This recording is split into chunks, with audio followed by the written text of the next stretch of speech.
Thanks for coming back on, though, Carly. I appreciate it. Thank you for I think having you're me. like the fourth episode or something, and now we're like 40 something. Oh, So really? It's going good? yeah, it's been cool. And I think last time we left off, you were just a couple months into your business, the salon, right? Like I think it was like when did you open that? Because we did it in like August or September of 2024. Yeah, so I opened in 2022, spring of 2022. So this is going on the third year owning.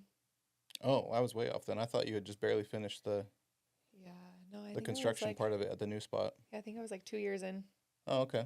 Yeah. How's that been going since? Good. It looks like you Yeah. guys are always busy, so Yeah. It's a good business to be in. It's always thriving.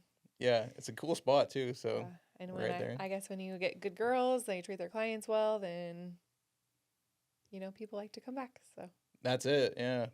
And then you were just barely getting started on your surrogacy journey. I think you were just yeah. taking the meds and the shots and stuff, just getting ready for. I don't even know what happened, so I'll have to have you fill me in on like the whole thing. So It's I'm all new 8 to months me. postpartum right now. So I went through the whole journey since we seen you last of IVF and getting the embryo, growing the baby, postpartum now. So Yeah. So what exactly is the IVF? I've heard of that term, but I don't really know what it is. so IVF is like synthetic, right? So it's like drugs you give yourself to think your body to make it think it's like naturally pregnant. So um, they create an embryo with the parent's DNA, and then you take the like it's oil progesterone that you take, and then you take another shot. So it's like about 12 weeks of taking shots for this. Yeah, it's a lot. The oil progesterone is miserable. Yeah, what's that like?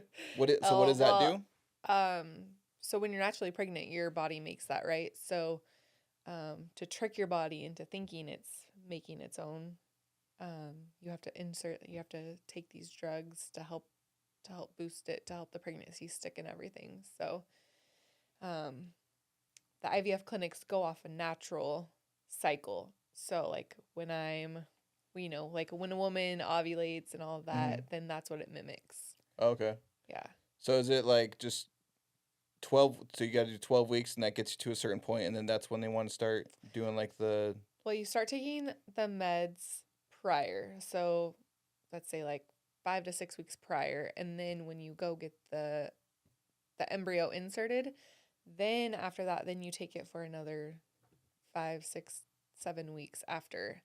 But as soon as you get the embryo, it's 7 days, 7 to 9 days, and you can have a positive pregnancy test. And you're already like 3 to 4 weeks along about. Oh, okay.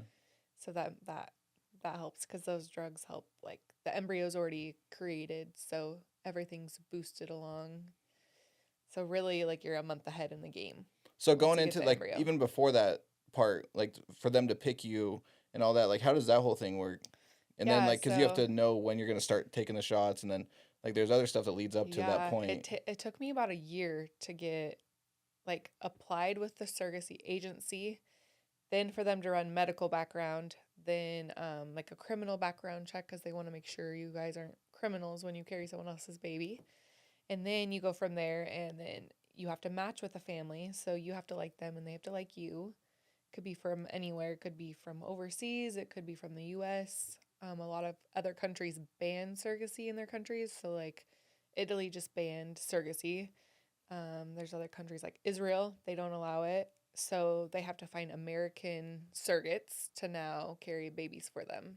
Hmm. And I also believe China is banned as well. Is that like a religious thing or those certain Yeah. countries or Yeah, yeah? it could be. Like I know in Italy they don't see it as God's child, so Oh, okay. they like put a ban on it. And I don't know the reasoning behind that, Yeah. but I know in America it's a huge industry, like $22.8 billion invested in surrogacy right now, and they're looking at it to grow to like over 200 billion in the next couple years. So Is there a big fertility issue in America? yes, so it's pretty big. The intended parents I carry for, they couldn't have a child of their own or carry full term, so they had to look into surrogacy for that.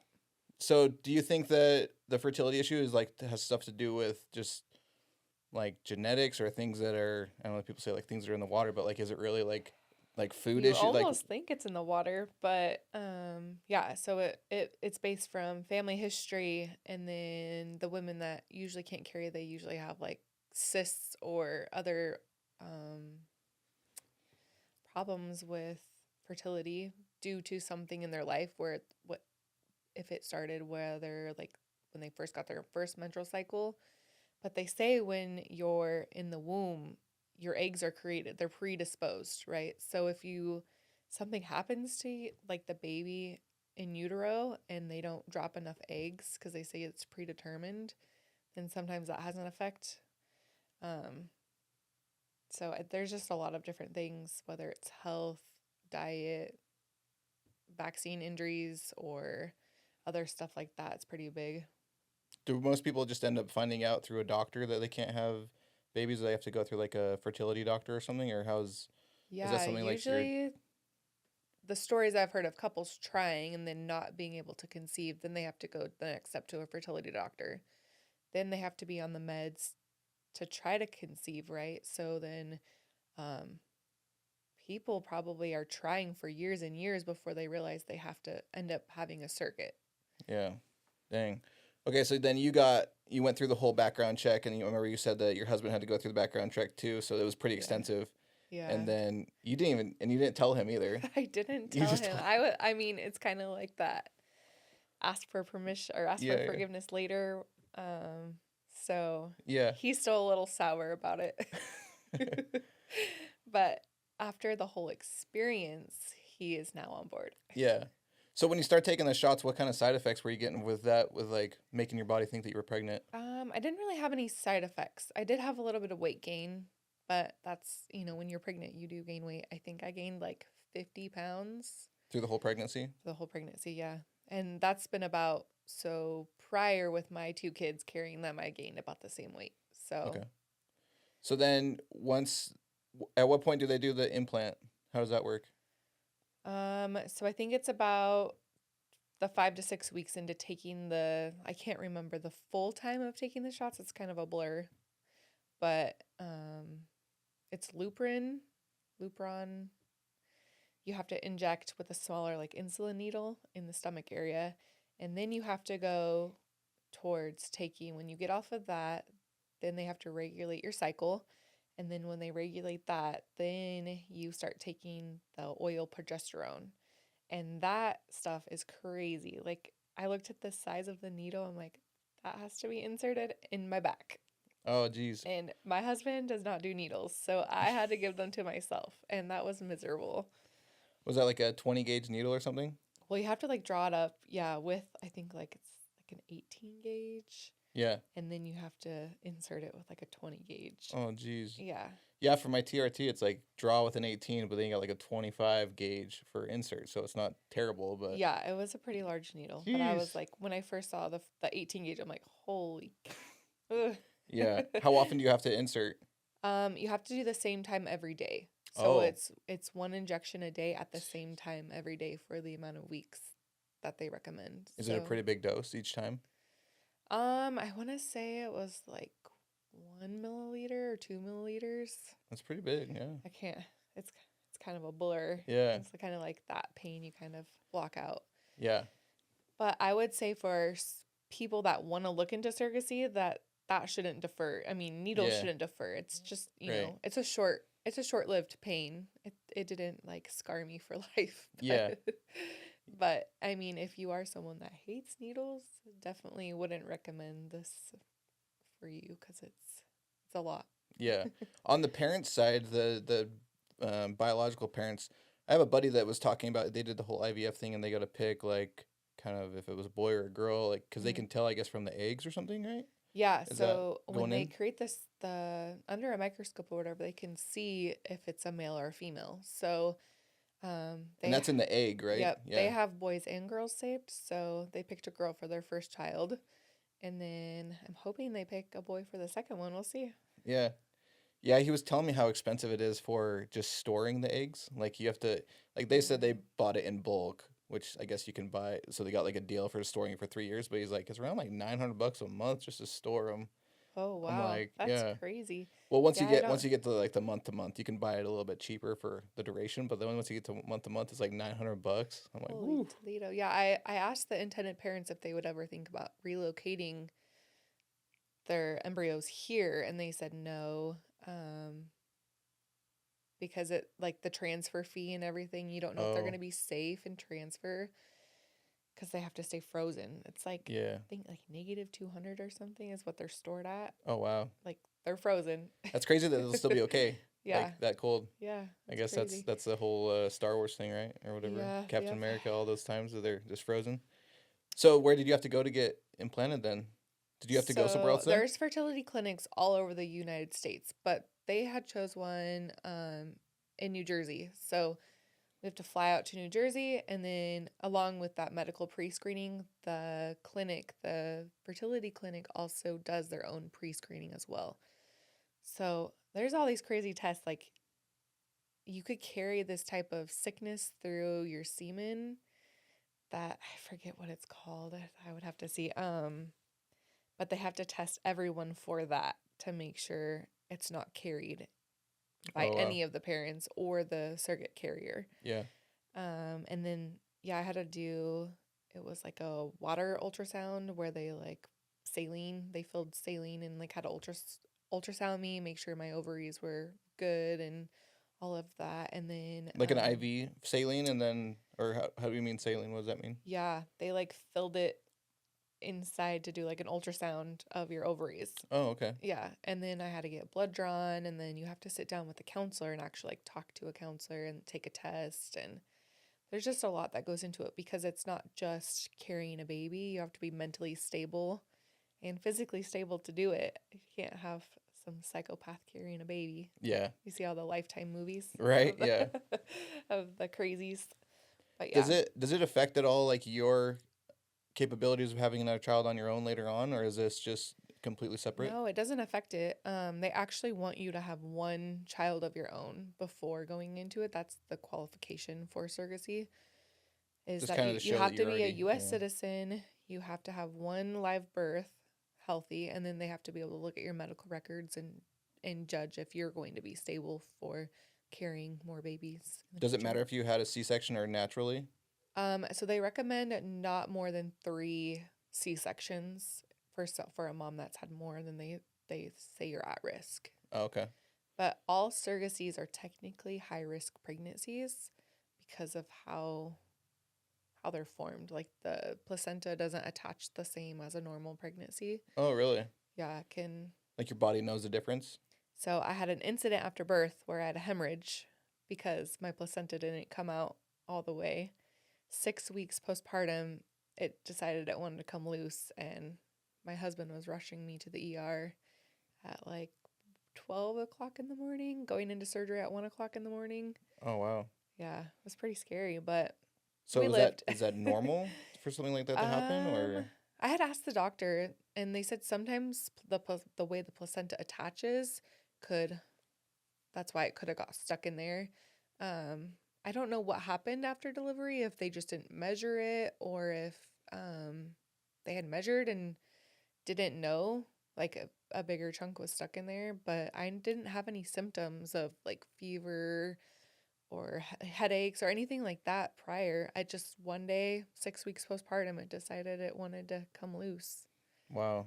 I know they say look for the symptoms of like fever and body aches and all that, like you're sick, like it's getting infection. Hmm. But I never had any of that, so it was just a strange thing. So when they implant you, what size is the baby at that point? Is it still just like the initial where the sperm meets the egg, like It's that point right very there? microscopic. So when they implant the embryo, they have to do like a saline sonogram too. So they're always with the sonogram on your stomach, and they have to guide through. It's a, how do you say, the catheter method where Okay. yeah. So they guide it, but it's like this little tiny microscopic thing. And they're like, oh, it's inserted. That's it. Like Like going through the fallopian I tubes and think all it that took area, like or? 20 minutes. It took longer time to prep the room than it did to insert the embryo. Okay.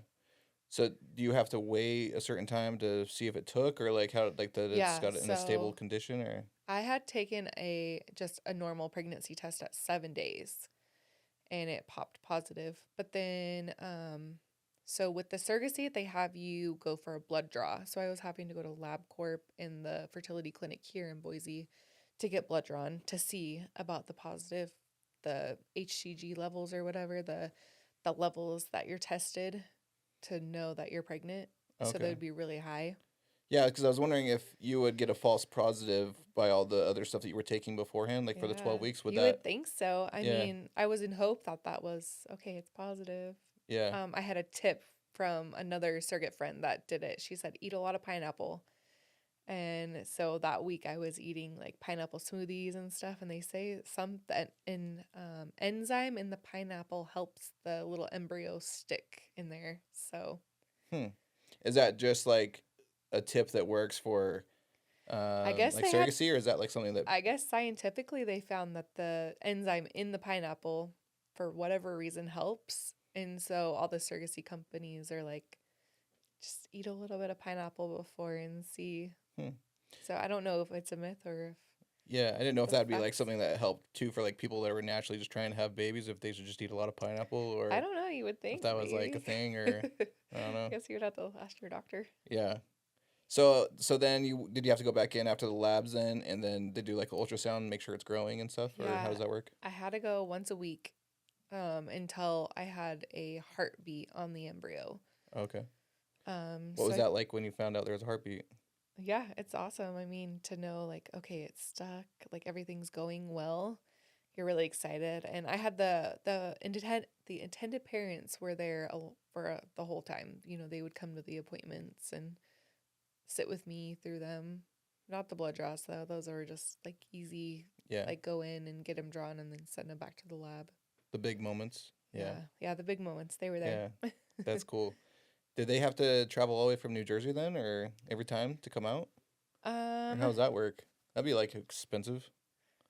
no, so Or they like close enough that they can they drive had been from. living East Coast when they had went to this fertility clinic, Oh, okay. but coming back like they're they're living in Idaho Oh, and gotcha. I yeah. was gonna say that'd be freaking expensive. I know. Just I mean, Yeah, hopefully. they have a couple houses, so they kind of go back Yeah, and yeah. forth. That's cool. I was gonna be like, man, that's a lot of traveling if you're doing it weekly. But I guess if it's your Yeah. kid, you do anything for your kid anyway. So Yeah. that's cool. So then, I mean, then it starts growing. And how does this affect you emotionally? Like, you know, it's not your kid, but Yeah. like you still have all these emotions because you're pumping yourself full of the stuff, prepping it Yeah. into it, and then you're already getting pregnant too. So your emotions are high. So Like, I get this question a lot, like, how did you do it? And I said, mentally, I went into it knowing I was doing it for a family. So I knew it wasn't going to be my child and my baby that I'm keeping. And honestly, I have two of my own and two stepkids, so I'm good on the kids. So I don't yeah, want any more. yeah, yeah. That would just be interesting. I mean, I guess maybe it'd be harder if you didn't have other kids, and so. But I mean, Yeah. that's why they make sure that you have a kid first too, so Yeah. that at least. I know you know this, but like the last child for me was rough. She is a lot and she's like 10 kids in one kid. Mm-hmm. So Yeah. I'm like, I'm good on the kids. Yeah. I love all of the ones I have. Yeah. So that was easy for you then going through that. But I mean, you still had probably emotions and stuff just for being pregnant, right? How Um, how'd Jeff do with all no. that? Well, since he didn't like have full permission for me to do this, he was a little stubborn, but through the journey, we got to know the family. And I think that helped me personally a lot too, and him as well. We always talk about it, but getting to know them and the purpose of why we were doing it, it really helped because then we got to learn of like this baby's going to grow up in an amazing home and we have nothing to worry about. I mean, we try to give our kids the best life, but knowing that this baby is going to have an extraordinary life was it was awesome to learn. Yeah. Yeah. That's cool. And we had more in common with the family than we had thought originally. So it was nice, like, oh wow, like this couple might become like long-term friends for us. Yeah. And we get to be in an open relationship and see their babies grow. Yeah. Is that normal for most surrogate, or is it kind of like It's once it's rare. yeah. Yeah. Cause I feel like a lot of families, I mean, I feel like maybe some of them don't even care to get to know the surrogate, which I think is kind of weird because it's someone growing your own baby. But I think the families that try to take time to get to know the surrogate, they would have a much better relationship. Yeah. You guys were in pretty close contact besides just the appointments and stuff? Yeah. That's Yeah, cool. we've met up a couple times after and had dinners and lunch and stuff and seen the baby. And yeah. Did they go out to New Jersey with you guys as well for that one? Yeah, they had to meet us there. Oh, okay. So the first initial appointment is like all the clearance. So they have to make sure that their views are on board with our views. What's They that? Like what kind of views? so like in facts of like medical and vaccines and like how you want to birth the baby, how you want to treat if something, serious comes up, if they have a heart condition or they're not growing right or things like that. You have to be on full board with how you're going to handle certain situations and you have to be open about it. These things can't be sugar coated. Yeah. Is that sometimes like a red flag for people and then they just stop the process at that point? Oh yeah, because if you have two different people that have different views on how things, it could get really bad. Yeah. Is So that a long process going over each and every scenario or how does that work? Is it um like paperwork ahead of time or? yeah, so there's lawyers involved and there's also like counselors and stuff. So you would sit down and like talk about this stuff and say like, I don't think this is right, but if this happens, you have to be mentally okay with if something bad is going to happen. Yeah. So the counselors just sit in there and kind of tell you what could happen if X, Y, and Z happens. Then you know how to handle it when it comes up. And then also you're signing papers from the lawyers saying like you're covered, they're covered. This is where we meet in the middle. So it's extensive. Like the lawyer, I think, took about 6 weeks, maybe longer, to get all the documents written up and sent back to both of us to sign. Do you have to have all that figured out before you start doing all the injections and everything? So that's like in the Yeah. Yep. pre-screening part? Right when you sign on that part, so you sign the document and then you can now get the meds mailed to you to start. Mm, So gotcha. it's kind of extensive. I didn't realize like how long. And I also we had traveled outside the US, so the Zika virus in surrogacy is big because the baby's head size can shrink from the Zika virus. So I actually had to wait the 3 months to see if I even was carrying that. Oh, wow. So that was another test they gotta do. Does Cause that depend on which country you go to? That's a yeah, thing it's like a or? CDC guideline of like Oh, if they're more exposed to the Zika virus, then the testing you have to go get. I guess I don't know the whole thing with the CDC, um, but yeah, she said every country is different. They have different hikes in that and stuff. So so I guess you guys didn't really have the whole finding out if it was a boy or girl checkup then, because you no, guys already we knew already that going knew. in. Yep, no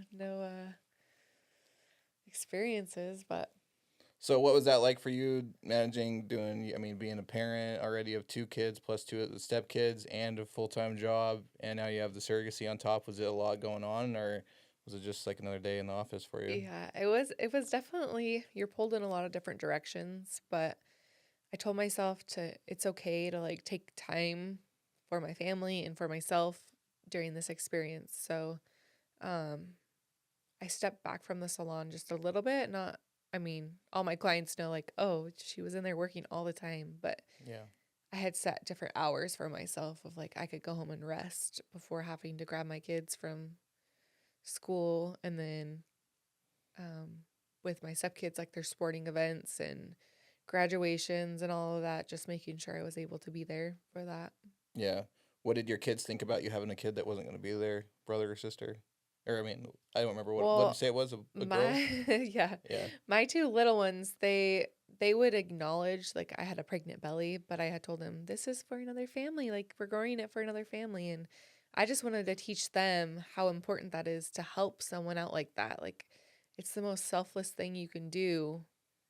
I mean, yes, you're getting compensated a good amount, but to show them that you can give up yourself to someone else and help them out. And I just wanted them to see that. And maybe someday we'll talk about it more, but right now they're like, "What? Where's the baby?" Yeah. I'm like, Yeah. "Well, yeah, she went to another family, remember?" Yeah. So just trying to educate them a little bit. Maybe this next time around we'll go differently with their mentality. Yeah. So what was it like then going through the whole process, getting bigger, and like um you had to keep just going in on checkups, or was there anything different than a Yeah, regular pregnancy? Because you said it was high risk, so just the yeah. checkups were So I more ended often. up having too much fluid around the baby. I think it was the last 6 weeks of the pregnancy. So I had to go in weekly for stress test, which they just hook you up to a monitor and make sure the heartbeat's going good. Um, and then by week 2 or 3 of that, they noticed that the fluid was back to normal level.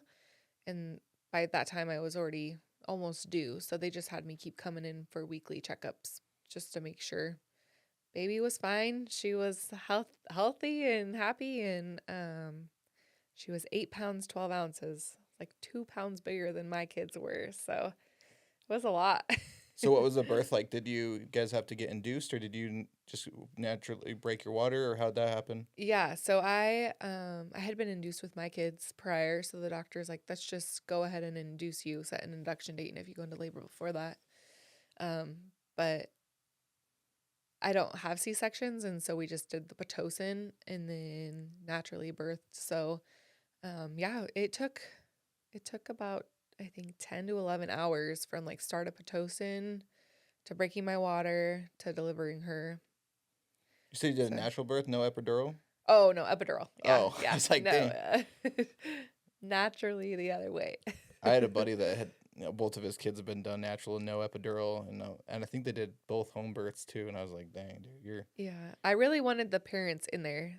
My husband was a little skeptical at first because he's like, "Oh, you want them in there, like looking?" And I'm like, "No, they don't have to look, but I want them in there. Like the second the baby comes out, it's theirs. Like that moment for me as a parent was amazing. So I wanted to make sure they had every little bit of experience tied in with that because that's like the money right there. It's like seeing the baby come out and them immediately taking was like I don't think you would ever see like anything like that before.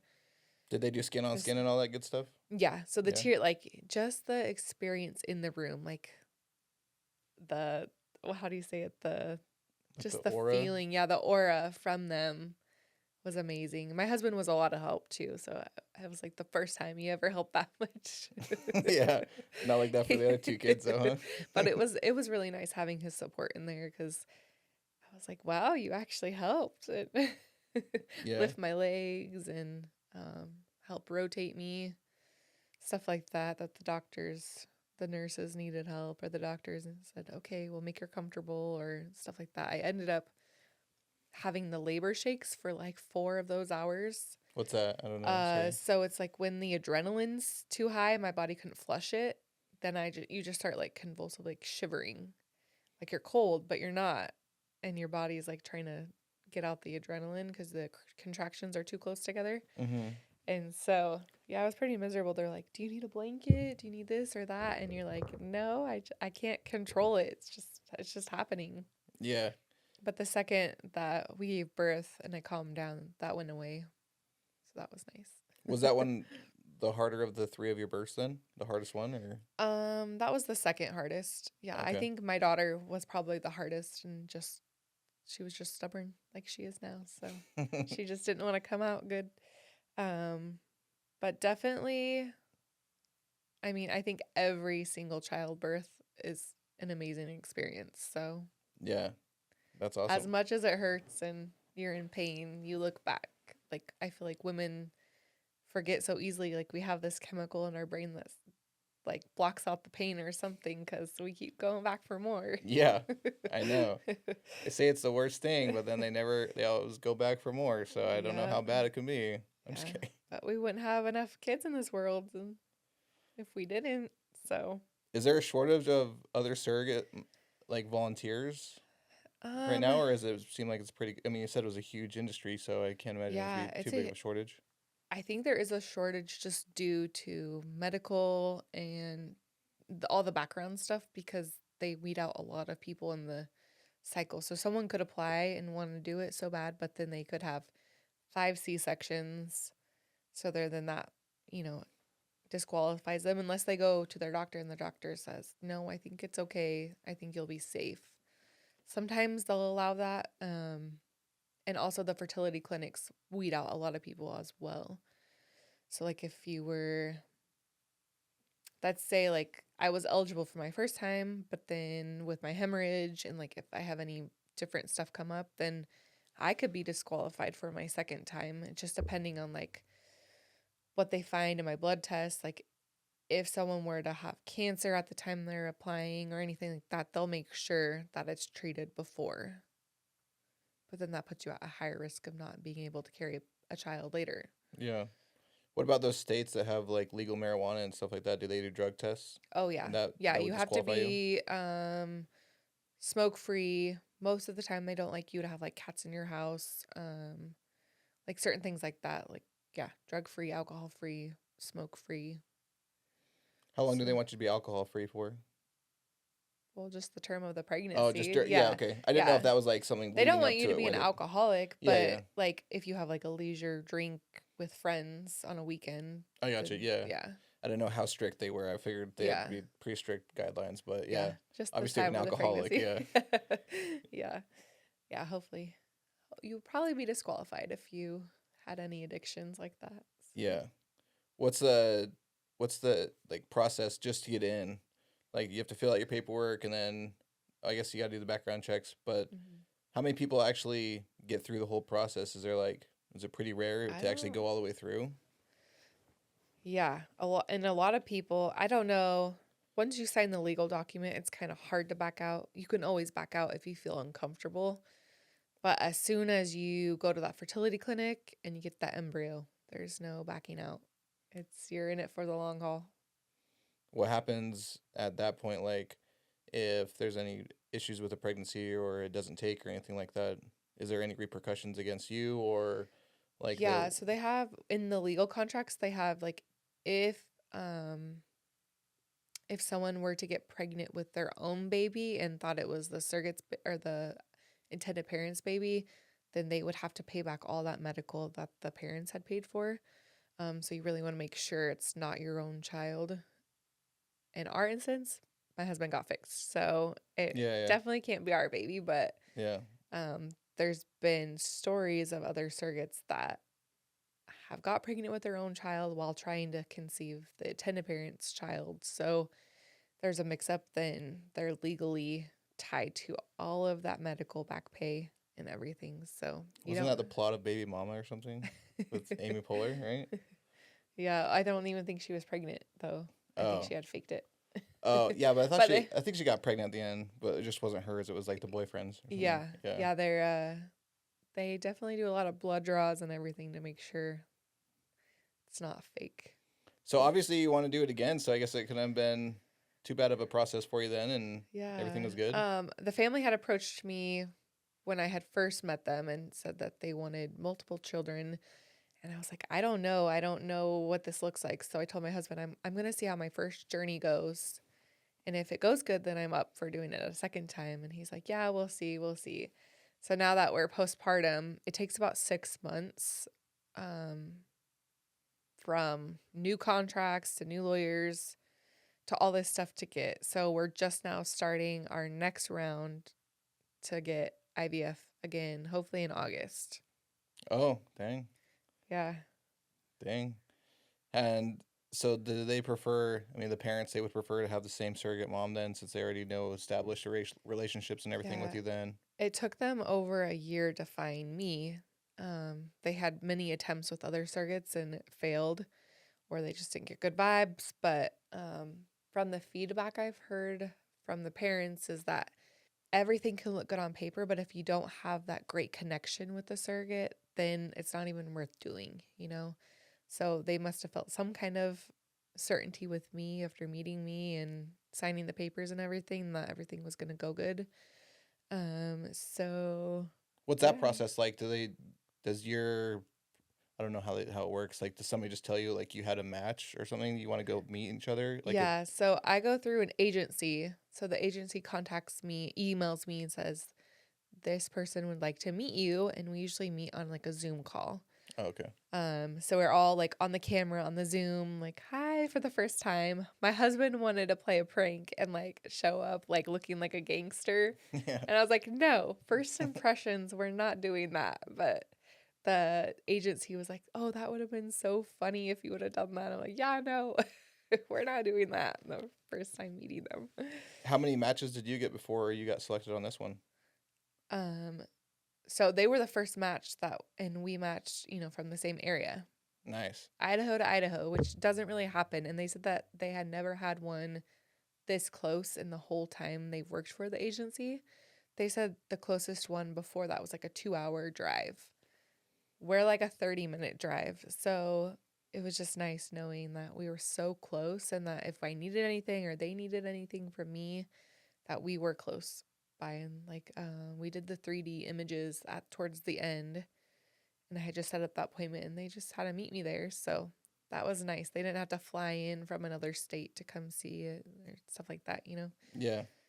Was that interesting for you the first time you guys met in person? I think that was like the best thing about like meeting them for the first time, the anticipation of like, what are they going to be like? Just trying to get to know them. But I think that was good meeting them. That was like one of the funnest memories I have. Yeah, that's cool. What do you think is some stuff about surrogacy that people don't know that they should know? There's gestational carriers where I wasn't the egg donor and it had nothing to do with my DNA. It was fully their DNA. So they had grown it and then I'm just the carrier for it. There's a lot of people think that it's like just a sperm donor then? Is Yeah, that what the misconception? the misconception is there's like a little bit of that happens, but most of the time, 99% of the time, it's going to be their egg and their sperm mixed to create their embryo. But there are cases where parents do ask them to donate their eggs. So it's like 1% of that and 99% of the gestational. So it'd be half of your baby then at that point? Yeah, and sometimes people are compensated if they want that. Like if they don't want to have their own kids or they have a couple that can't have their own and they don't have an egg donor. Oh. But there are a lot of egg donors out there. That's like a whole nother thing. Like on the other half of surrogacy is like there are a lot of people that go and donate their eggs for money or donate their sperm for money because of people that can't have their own. Okay. So that's a whole different kind of thing then? Yeah. Yeah, That's it's just a like crazy industry. I don't know like how much money is into that side of it, but I know that this industry is crazy. Is there like I don't know if market's the right word, but like if say you're anti-vax person or a vaccination person, like can your I don't know, you're the donors, the person, your client or whoever, could they Yeah. pick who they want depending on like your own beliefs?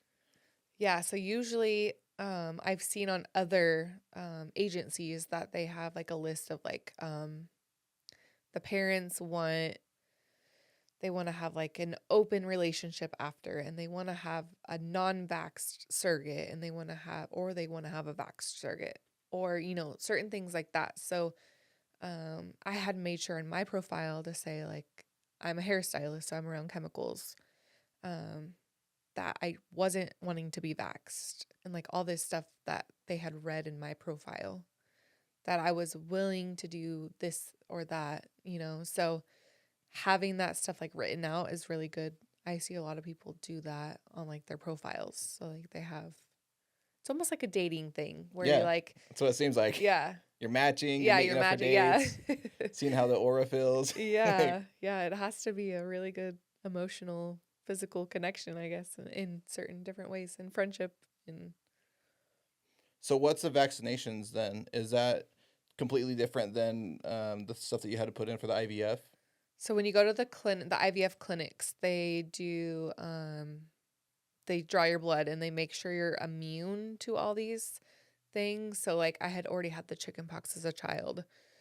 I had already had like all those childhood vaccines and so I was immune to everything. And they say like if you didn't, like you're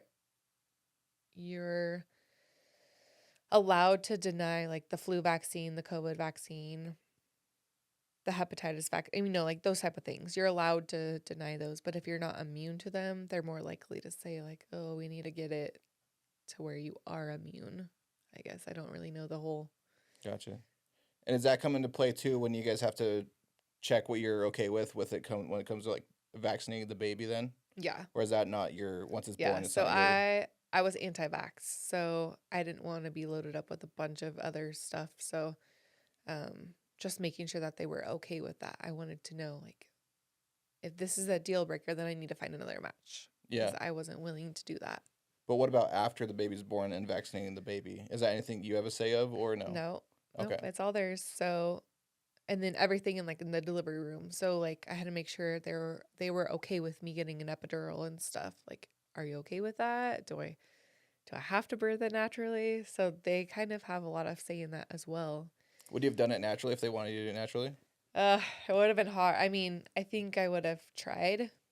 Um, Well, I mean, at that point, you can't yeah. you can't be like, I'm gonna try it, and then if give it to me, and they're like, nope. Yeah. Yeah, you'd have to stick it through. Yeah. I mean, they would probably be able to give you like painkillers or something to let up on the pain, but I don't think they have anything strong enough to kill it besides the epidural. So, yeah, I mean, that's something that definitely have to talk about before you get pregnant.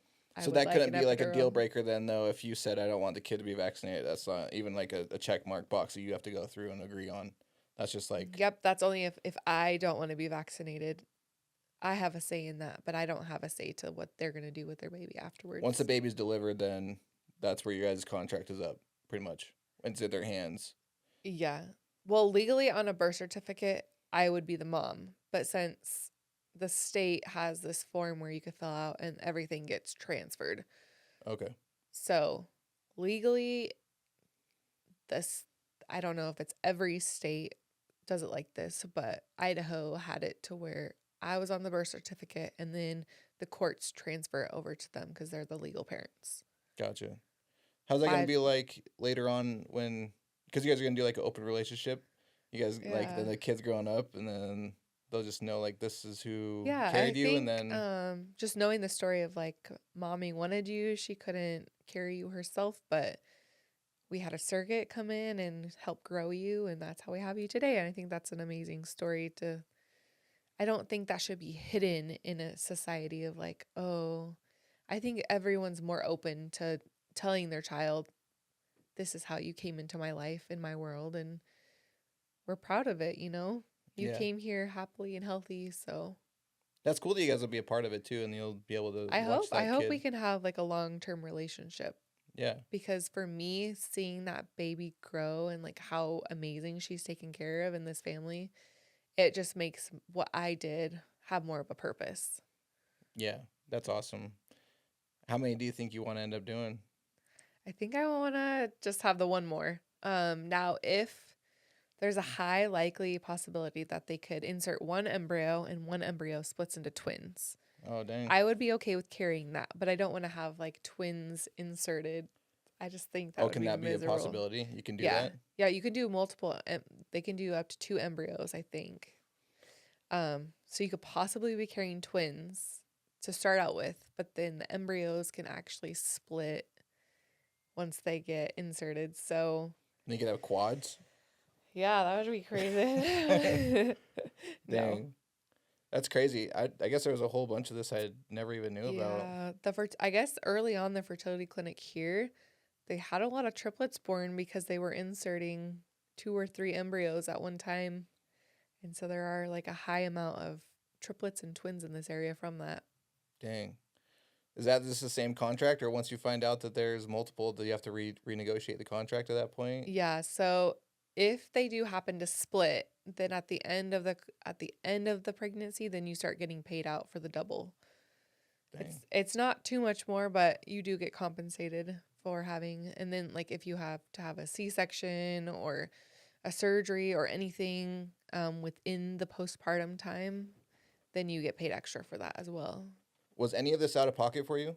Nope. So it's None all of it. covered, travel expenses, everything like that? Yep, everything's covered. So you in the contracts they state everything. Like I got a housekeeper biweekly, I got clothes, I got meals, you know. They help out with a lot. Okay. Yeah, so there's a lot more to it than just, I mean, a lot more, I shouldn't say benefits, but like you're Yeah. taken care of. Yeah, you're taken care of. Yeah. Pretty Yeah. good. Nice. I wish someone took care of me like that when I had my own kids. Yeah. Dang. Yeah, that's crazy. I know. I think you sent me a text and asked me if Ashley was interested, and I asked her, and she said she didn't think she was even able to or Well, whatever the because thing she's so is, like, short. moms that have carried their child and are now capable of still having a pregnancy, this is a good option for them because you can still work your full-time job and you can still do all the things that you're going to do. It might be a little harder mentally, but then you have this other thing of like you're capable of doing it. So helping another family would be amazing if you could. Yeah. What about like in our case where we've had a special needs kid? Is that a disqualifier?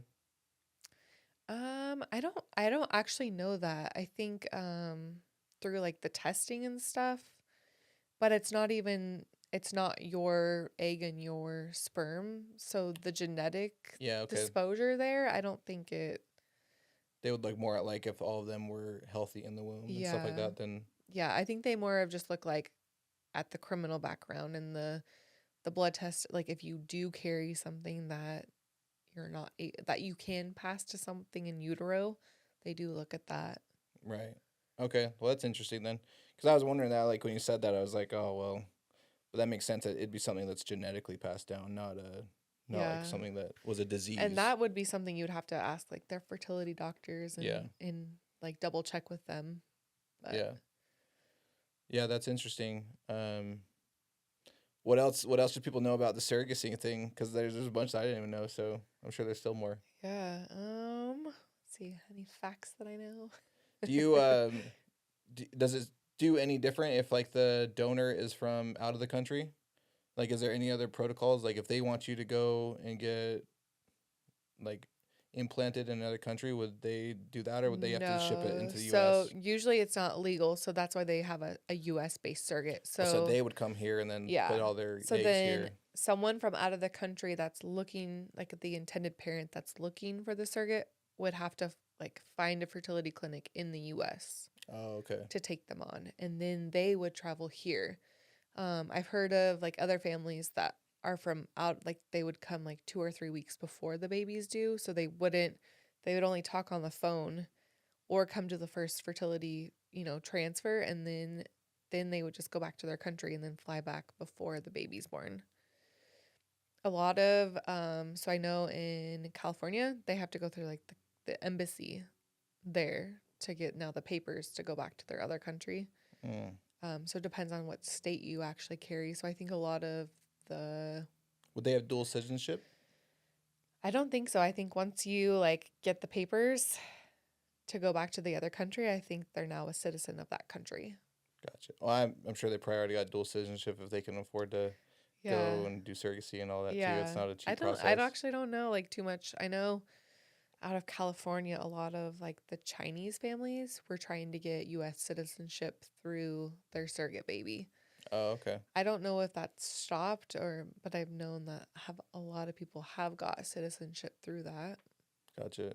When you were filling out your paperwork and everything, worst case scenario, if like something had happened to the donor parents, what happens to the baby? So they have to line it up. They have to get someone that is now going to step in, whether it's, a friend or a family member, a grandparent, to step in and now take care of that child. I know there are companies out there that don't back their surrogates, and so you really have to look into what agency you're going to go with. What do you mean they don't back their surrogates? Like what happens? So for instance, there's stories like in during COVID, like a parent that was in another country couldn't make it to come get their child after it was born, and I guess the surrogate had been left with the child taking care of it, but that should have been on the agency to now step in and take care of that, not the surrogate. So there's a lot of like misconception on that. There are a lot of horror stories, but at the end of the day, there's more good stories than bad, but the bad ones only get told, right? So I think people need to look into the agency they're going to sign with, make sure all of their payments are going to be backed and that they are going to get paid up front. Is a lot of the horror stories from not getting paid? Yeah, so I guess one company in the US just like went out, like Oh, like bankrupt? didn't tell anyone they were going to be going out of business. They just left. Just and they had like surrogates pregnant, families that were paying the money. So I don't know what that happens in like legal stuff of like how people get paid back for all of that, but you put your So trust in an agency and then they just get up and leave. So so the donor will pay the agency and the agency pays you and the bills and stuff. They're the ones yeah. to take care of it. So if they got a business, then Yeah, the agency handles pretty much everything. okay. Like from setting up the lawyers to setting up the IVF appointments to sending you the medication. Um they do a lot of the work. So it's really nice to have that middleman. You're not having to like contact the family for too much. Yeah, you're not like contacting them like, hey, I got this bill piling up. Yeah. There, Yeah. okay. You call the agency and they help you take care of it. Yeah, there's just a whole bunch of stuff I didn't even know. That's crazy. I thought it was like, here's your money, pop out Yeah. a kid, and And then good luck. also with my agency, they had a trust, like a seed trust. So all the money has to be funded in that account prior to paying me. And then I'm paid a monthly payment until the end. Oh, okay. So that you So send money up it's front. not paid all up front and it's not paid all at the end. So you get like a monthly salary. What do you look for when you're trying to find a company then? Well, I had actually applied with a company before this one, and they were just throwing red flags all over. Like they were wanting me to go straight to medical testing like the week I talked to a family. And I was like, I'm not feeling okay with that. Like What do that's you mean like medical way testing? too Like what? soon. Like they were wanting me to go get my blood drawn and like all my fertility stuff that week. And we didn't even have like an acknowledgement that I was going to have an okay with that family. Oh, okay. And then also there was a couple other red flags. I can't remember off the top of my head right now, but I was like, okay, I'm not feeling good about this. So I backed out like as soon as I could. I'm like, I just don't feel good about this. They also portrayed themselves as a military, like they wanted to help military families, and my husband's military. So I was like, oh, you know what? That's like my purpose, help another military family. It was like Chinese military families. And I'm like, Oh, no, I'm like, I have nothing against that. But to me, they just portrayed themselves wrong. yeah, I thought I was going to be helping a US military family. right. And that's just something in my mind. And I was like, okay, I'm going to help a US family grow a baby and be happy and healthy. And so I just backed out. I was like, I don't want anything to do with this. Do a lot of the surrogates go over? The babies go back to China because they have like that. You can only have what is it, one boy, one girl, or something like that. So they want it more. I Is don't there a know big like this. I population? don't know like what the statistic is for like different countries. If it's like more of like Israel, China, Oh, okay. Italy. I don't know. Like I've heard of a lot of families from Israel coming over Yeah. to get babies, but I'm not sure like the number. Is there like reviews that you can read too on the each company, or is it kind of just all? Is there like a privacy thing that you are not supposed to talk about who you went with or anything like that you have to sign? No, I know for moms looking into this, they could just like post on like a mom's like a Facebook group and ask around. That's a really good for recommendation, like people that have already been through it with another agency. My agency is amazing. They actually do a referral fee for the surrogate. So it's a nice compensation. I went through my donor connection and the girls in the office are amazing. I can call it like 6 o'clock at night and they'll be like, hold on, I'm with my kids. Let me call you back. They're just like so open to helping you out. Whatever question you have, they're usually turning around within like minutes and getting back to me, if not hours, but they never like leave me hanging for more than, days at a time. Yeah. So What was it initially that made you like, I'm gonna do a donor. I'm gonna be a surrogate. my first initial, so I had clients prior when I had been doing hair in Spokane. They became surrogates, and I was like, oh, that would be awesome to help a family. And then after meeting my husband and having our own kids and deciding we were going to have no more kids, I was like, you know what? I'm still able to have children. Why not try to help another family this way? You're also compensated, which is nice, but the fact that I was still able to have children and I'm healthy, I could do it. Yeah, that's cool. Yeah, I was just wondering. Yeah, I guess that makes sense because you talked to a whole bunch of people being in a salon. Yeah. So, Yeah. I have a handful of clients that were surrogates or people that come into the salon that see other stylists that were surrogates. So just talking to them, it's like a fun little thing to like, oh, I helped this family. How did you help that family? Just talking. Um, Most of the people that sit in my chair, I don't know the exact, I think like 1 in 5 clients had a miscarriage. And so talking to them about that too, of like, there's a lot of babies lost in this world. So I think just this way of trying to help a family is amazing too, because of all the other stories you hear of other women that have lost pregnancies due to something, whether it's the environment or health reasons or what, but it's awesome. yeah. Is there other ways or other options for people that can't afford like a full blown surrogacy that still have issues, or is that more where it comes into play? Like people donate their egg, and then they just try and be like the body still carry it, but Yeah. somebody else's So egg. I had been approached by a family prior. She's a client of mine, and she wasn't able to like have her own eggs to create a baby. And so she needed an egg donor, but she also wanted me to carry her baby for her. And at that time, I was still having my own kids. So the timeline wasn't lining up, but I know that she had to get an egg donor and it was her husband's DNA and she had twins. Oh wow. So there are other, to seek an egg donor, to seek a sperm donor, to whatever you need. There's a lot of different things that aren't that expensive that will help you out. But most of it does cost quite a bit.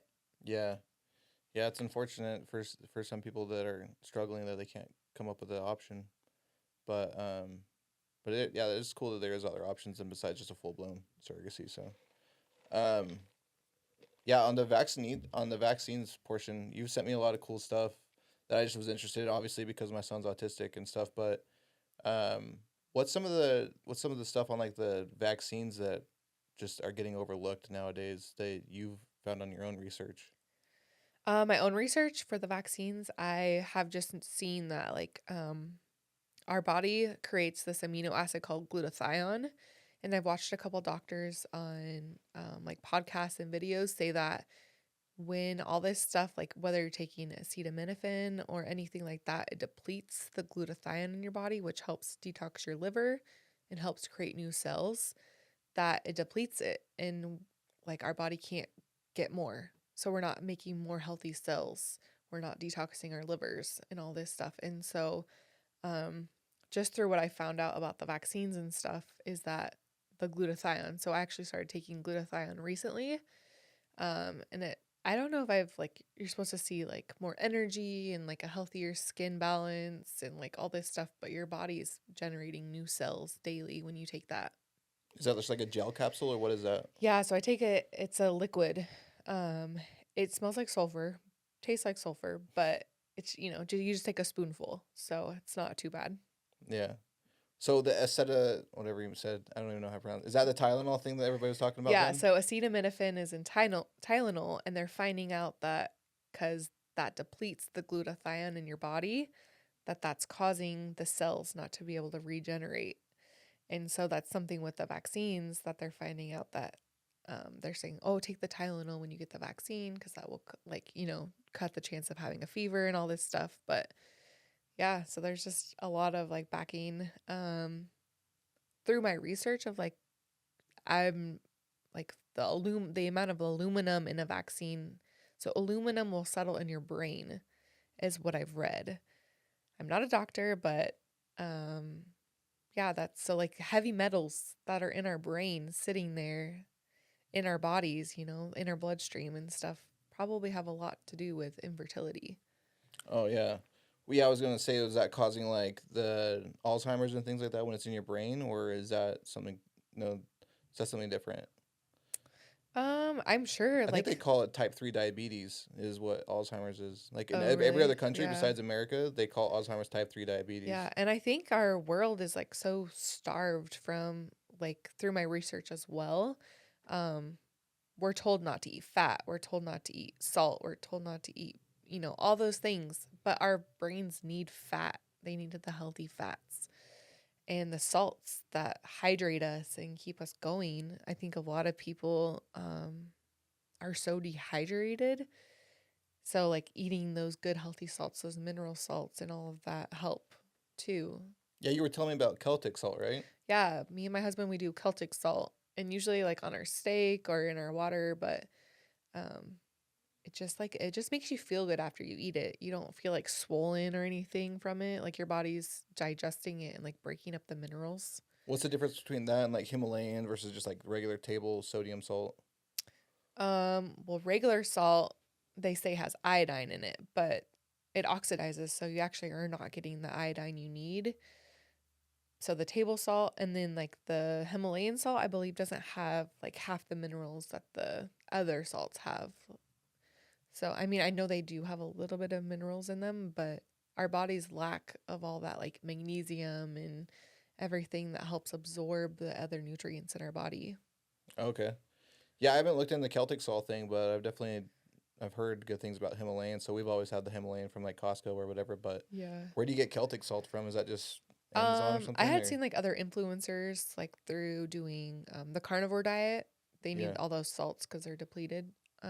So just like watching them put that on their meat and like eat certain things, also putting like a lot of like natural grass-fed butters in their diet and stuff yeah, helps like the fats go to the brain and help nutrient the brain. So, yeah.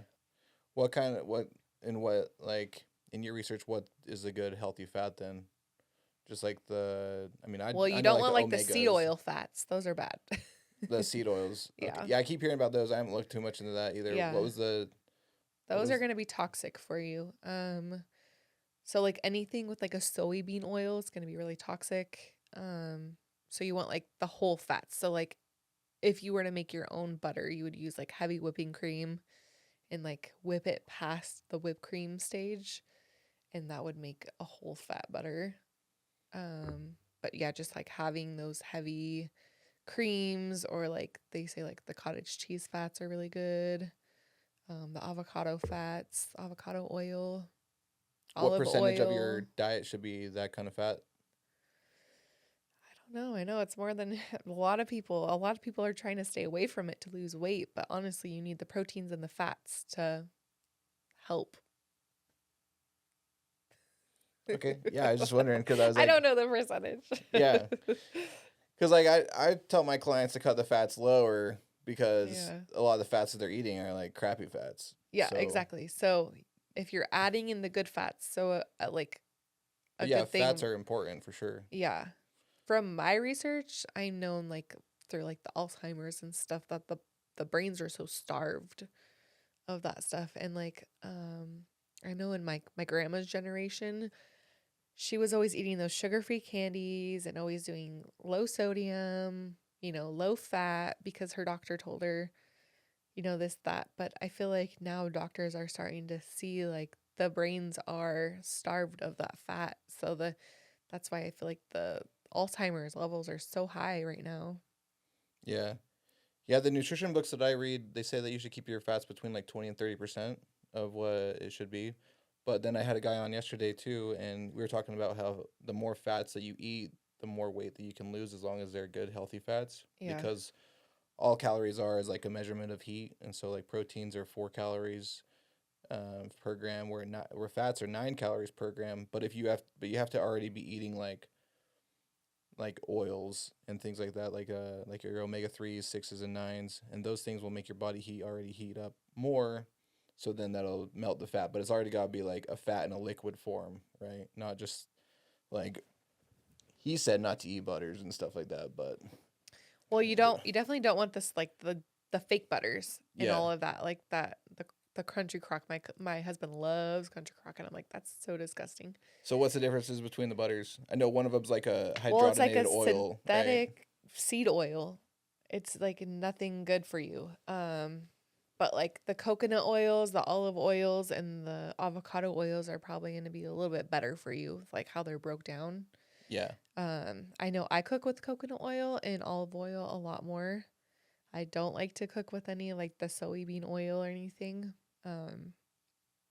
Just because I know there are studies of like women that have been getting like dense breast tissue or like cancerous cells due to like the soybean oil. So I What is just it try to inside of stay. those that's so bad? I've heard definitely I don't bad things know. about seed oils, but I think your hormones just react from the soy and it creates like all this extra hormones in your body and then build up. yeah. Yeah, I personally just do a lot of avocado oil, but Yeah. I've heard good things too about the coconut oil mixed with like MCT oil, Yeah.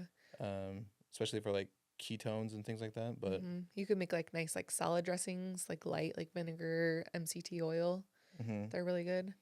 yeah, yeah, I need to get better at just like my not micro dosing, but like my micros. Everybody talks about macros and everything, but Hmm. nobody talks about like those little things like your sodium or your magnesium or these different things that really make your body feel good and running at a smooth rate, right? Yeah. What's some of the things that you think that everybody should be taking as like some supplements? Well, right now everyone's been commenting on like, oh my gosh, your hair grows so long. So I only do the Primal Queen, which is the beef organs. Mm-hmm. Honestly, after I had that hemorrhage, I started getting like cramps in my legs because I had lost so much blood. And I was reading that copper actually helps reproduce the blood in your body. So copper, instead of taking iron, copper helped like 3 times more because the ferritin level in your blood, it helped reproduce it faster. How do you take copper?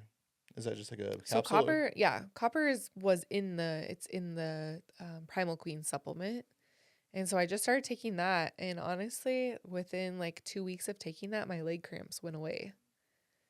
It Hmm. was the craziest thing. Like walking long distance, both of my calves would cramp up so bad. And I was like, it has to be from that because that was the only thing that had happened to me, all that blood loss. So I just started taking that, and honestly, it helped so much. Yeah, Ashley's been taking that for like a little bit over a year now, and she's noticed a lot of differences as well. What was that silver thing? Was it you that was talking about the silver? Yeah, colloidal silver. So it helps. It's like a natural type of antibiotic. So like if your children are sick or anything, it helps with immune. But yeah, there's a lot of studies if that you should look into. They also have liquid like colloidal silver, but it's copper. So you can also take that as well, which would help. Yeah, I remember my mom's been telling me for a long time that she's taking silver, and she's like, "You want some silver if you're not feeling good?" I'm like, "No, Yeah, the same." colloidal silver. I don't know if that's the same thing. I'm sure it is. Probably. Yeah. Yeah, it's for immune. She's been telling me for years, and I'm like, I think this is just kooky or whatever. Also, when my kids are sick, I do a little nebulizer and I do hydrogen peroxide, colloidal silver with distilled water in a nebulizer, and I make them inhale that. So the hydrogen peroxide actually delivers oxygen to the lungs, which then it helps like get all that phlegm out. Oh, really? Yeah. What's a nebulizer? Is that just like a little mask that they breathe in or something? Yeah, Or? it's this little tiny, you can get it off Amazon, $20. You has like a little thing where you can put the liquid Mm-hmm. and then it vaporizes it and they just inhale it. Like you take a deep breath in and like let it out. But I've noticed that is like a huge game changer in my house for when my kids are sick. Yeah, I'll have to try that out, especially for the little ones. That sucks when they're sick and they won't want to take Yeah, anything. and you don't have to like stick it on their face. You can keep it away and they're still inhaling, just like a Humidifier? humidifier Yeah. would. Yeah, but it's just for like inhaling closer. Have you ever tried that hydrogen water? Or like those bottles that release hydrogen in the water? So I recently tried, it was like a canned hydrogen water, but they also have, which was weird. I think it had colloidal silver in the can Oh, really? that I tried. Yeah. Hmm. What about alkaline water? I've heard different things about alkaline water. Do you know anything about that? I mean, just from research, like I know cancers don't like to live in like an alkaline state. So if you were to like transform your health and like only have like alkaline based foods and drinks, Hmm. I've heard helps a lot. Have you tried that one? I mean, I like drinking alkaline water. I think it tastes better, but Oh, really? I haven't like fully tried to eat just an alkaline based diet. I got a buddy that's got like the alkaline thing on his sink, and then like he'll pick the pH level that he wants, and then it'll spit it out or whatever. But Oh, cool. I don't know. It seems That would pretty be crazy nice. to me. Yeah. I don't know. I should probably look more into those things, but Yeah. Well, I follow Gary Brecka. Do you ever hmm watch his stuff? yeah, the Like 10X guy they're or whatever, right? yeah, they're always drinking the hydrogen water. Like they say it makes them feel so good. So it must like release like oxygen throughout your blood cells and everything. Yeah. I think that there's a lot of different things you can do to improve your health, but like at least stick to like the Yeah. first things I've first. been wanting to try the methylene blue. Have you heard much about that? I've heard about it. I haven't. It's I supposed want to to make your try pee it. blue or something, right? Or Well, whatever. yeah, it's like a dye almost, but it's not. Yeah, But I've what's it been supposed to do? just everything like everything with like the cellular reproduction in your body. So like a lot of people are really depleted in that, so they don't have any new cells growing to help healthy cells. And that's like our livers are bogged down. People are getting like pancreatitis and like all this other stuff going on with them, but I think if they did have that in their life, they would probably be a lot healthier. Yeah, I've heard good things about fasting too to like reset your body. I've never been a faster, Mm-hmm. but one of my buddies is doing like a 10-day fasting challenge here in February. I told him I'll try out and do the 72-hour, Yeah. and Ashley doesn't even like being around me after trying to do I like don't a really day call it like a fast. fasting for me, but I don't eat until like 10 or 11 in the morning. So I'm like not, I'm eating dinner and then I'm sleeping and then I'm not eating. So I'm kind of in a fasting state, but Yeah, my problem with fasting for people that are trying to lose weight is that they think they can just skip breakfast, but they don't have to replace the protein that they would have ate in those hours. yeah. So like just because you skipped and didn't eat till noon and you're only for eating from noon till 8 doesn't mean that that protein that you're supposed to eat from breakfast and your snack in Yeah. between, like that you're missing like 40 grams of protein. Now all of a sudden it's okay for you just to eat 100 grams of protein if you're supposed to get 140. Like you still need to get all that protein in just in that smaller window, and that's what a lot of people don't understand. And so like, yeah, I'm losing weight, but it's like, what are you losing? Are you losing muscle? Are you Yeah. losing, Well, you see a lot of people that are taking the new weight loss shots. yeah, the GLP ones and threes Yeah. and yeah. They're so depleted and like they're losing their hair, they're losing their muscle, like they're not even hungry to eat protein. But I feel like those people they have to force themselves to eat more protein because they're so depleted. Can you tell people that come in to your salon, like just from how their hair reacts to things, if they're like on a GLP-1 or anything, without even talking to them, just like the Yeah. health of their hair, I guess? You'll have someone come sit in your chair and like, "Oh my gosh, I'm losing so much hair." And you're like, "Well, are you doing weight loss shots?" And they're like, "Yes." Okay, well that's our first that's our first key is like what's happening in the body to make the hair release. So usually when hair is released too soon, it will have a little bulb on the end, like a little piece of skin. That's because it wasn't in its shedding phase. So a shedding phase is the hair would just fall out naturally without that bulb on it. And so a lot of the time, which I've been doing more research on, the ferritin level in your blood, if it's too low or too high, your hair will start falling out. And not a lot of like doctors will check that level, which is crazy that I'm like, well, why wouldn't you check that? If that's like the root cause, why wouldn't you check that? So I think a lot of people are deficient in iron and copper and all this other stuff that they don't even know. Like copper was taken out of a lot of stuff Is that a like lot of early. times what happens with those GLPs? Is it just depletes those then if they're not? I don't think it just depletes that. I think you're just depleted on every, you're not hungry, so you're not eating the right amount of nutrients that you're supposed to. I know doctors sometimes will say like eat the keto diet if you are on those shots because they need to get the fats. Oh, right. Yeah, I see a lot of people they are on these shots, but then they aren't exercising and they aren't eating correctly. So then your body's just pulling from your muscle more than it's pulling from your fat. You might be losing some fat, but Yeah. in your body's eyes, it's thinking like, all my only job is to survive. So I need to live as long as I can. I don't need this muscle to survive. I need the Hmm. fat because fat is what's gonna be the stored calories for longer time. So then you start seeing these people with, like the sunken eyes and stuff from the GLPs, and Yeah. like it's a good drug like to get someone started. Like I think everybody, if you need a boost, that's fine. I'm not against the GLPs. I just think that you need to be also exercising and eating properly and not just relying on the drug only for your weight loss. Yeah, it's kind of used and abused in some ways because I know some of these women, they should be doing other things. Like they should be, yeah, working out and doing all this stuff. And also like adding the good stuff in your body to make up for what's depleted. So I think that these doctors that are prescribing these injections should be having a backed regimen for them. Right.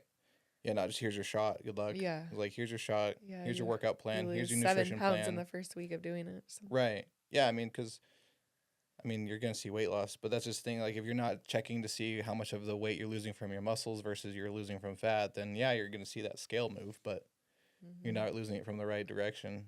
Yeah. I've talked to a lot of women like as potential clients and just talking to them, and they're like, I'm afraid to go to the gym to lift weights because I don't want to get all bulky. And I'm like, the more muscle you have, the smaller you will be. It's gonna take a lot to Yeah. get bulky. I'm like, you know how hard it is for me to put on any muscle? I'm sorry. I get so offended with people like, oh, I'm going to get bulky. I'm like, I've been trying. It's so hard.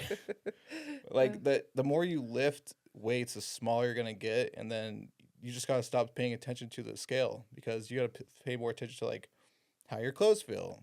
How does, like, how do you feel, you know? Because, yeah, if you lose a pound of fat, but you gain a pound of muscle, like, that scale's not going to change. Yeah. So, like, stop paying attention to the scale number and just go hit the weights. It's hard for me as a mom to, like, figure out a schedule. Like, a business owner, a mom, then I've carried multiple babies. So, for me, like, figuring out what's good for me, I think I thrive more on, like, a Mediterranean carnivore diet, like a mix of that, because, like, I really like my steak and all of that. But I also love, like, I crave, like, the cucumbers and the salads and like the vinaigrettes and stuff like that for me. And I love fish. I love seafood.